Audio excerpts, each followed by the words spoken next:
C'est au Koukonwe, la deuxième édition de cette fête identitaire s'annonce à grands pas. Elle se déroulera du 22 au 26 février 2023 derrière le nouveau marché de Wedo dans la commune d'Abomey-Calavi. À cet effet, le tissu de l'unité des fils et filles 7 d'Odomola est disponible sur le marché au prix de 18 000 francs CFA. Pour tout autre renseignement, veuillez contacter le 97 22 20 14 ou encore le 64 20 10 63. C'est en Koukonwe édition 2023 pour la révélation de la culture 7 ans.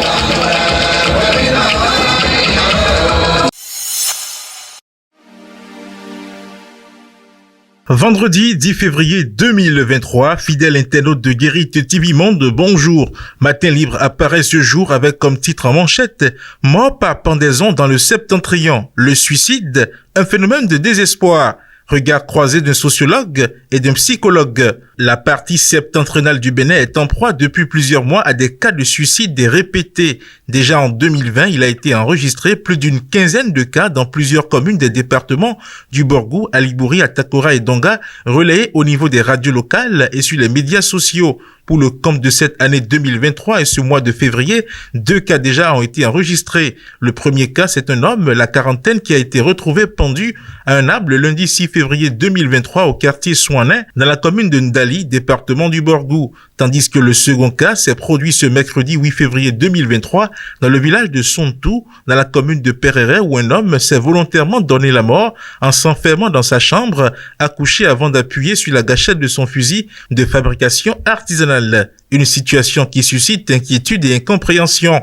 Pour la plupart des cas, les raisons ou motivations ne sont pas connues. 2 hommes de science ont été approchés pour tenter de mieux cerner les contours de ce phénomène qui sème désespoir et malheur. Leadership et entrepreneuriat, la 5e édition de la semaine des masterclass lancée. C'est parti pour la 5e édition de la semaine des masters. Ce jeudi 9 février 2023, la direction exécutive et le comité d'organisation ont procédé à l'ouverture de l'événement. Placé sous le thème « Reconversion et insertion des jeunes dans le tissu économique », la semaine des masterclass vise à regrouper des jeunes leaders d'Afrique et de sa diaspora pour célébrer les idées innovantes de la génération consciente, susciter l'ingéniosité et la compétitivité des entreprises, des startups de jeunes africains et promouvoir les passionnés d'art martial oratoire. Invité sur Club de l'économiste, Luc Nyakadja évoque les défis liés à la préservation de la nature.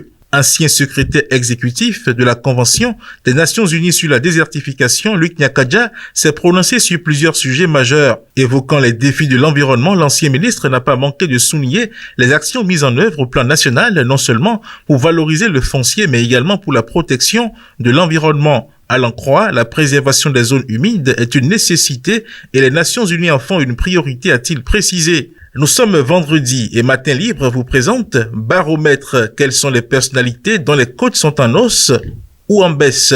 Fidèle internaute de Guérite TV Monde et lecteur de Matin Libre, le contenu de votre quotidien en sa parution du vendredi vous est ainsi livré. Bon week-end et à lundi.